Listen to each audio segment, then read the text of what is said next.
Okay, so when you have a motor with dual voltage ratings, selecting which winding configuration to use is just the same as selecting which winding configuration to use on a dual rated transformer.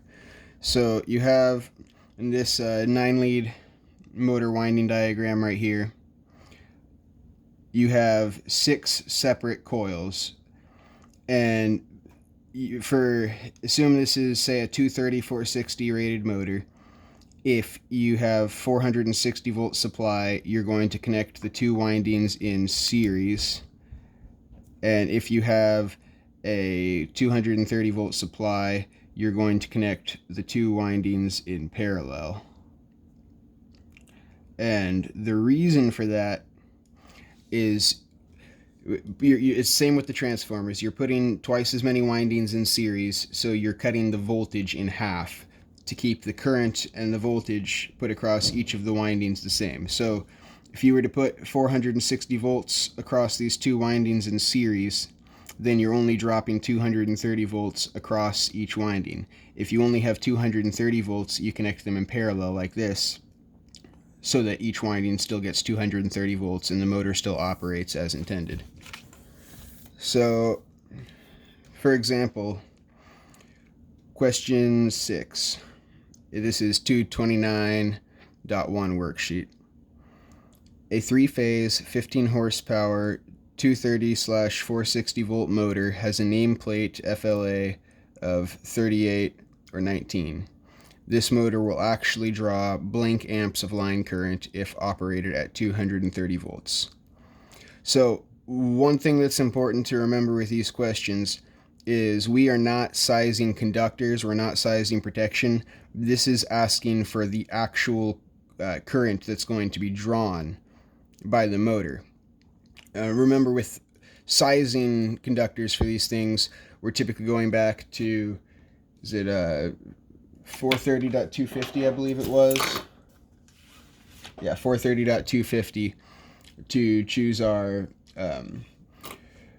full load current for sizing protection and conductors, but that is upsized to account for a less efficient motor being swapped in the future. So this is the actual rating of the specific motor that we're talking about.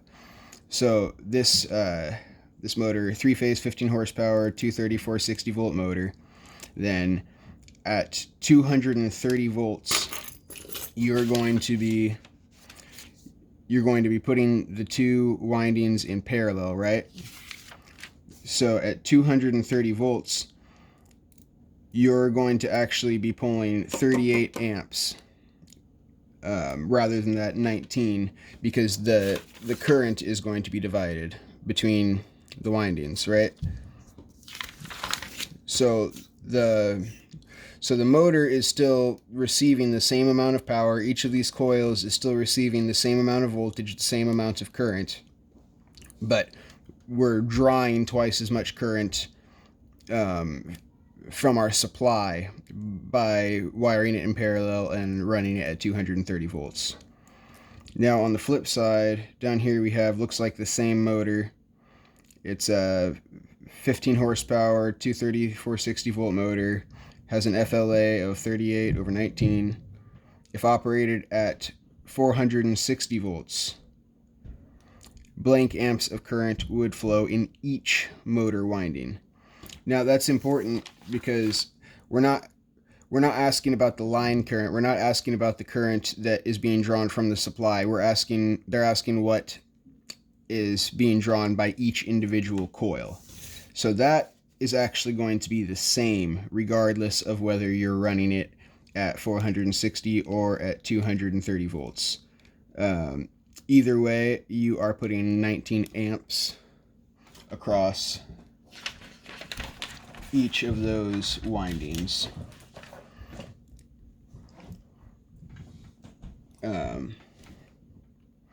Then down here, let's see, 3-phase, 15 horsepower, 230 460 volt motor has a nameplate FLA of 38/19. If operated at 230 volts, blank amps of current would flow in each motor winding.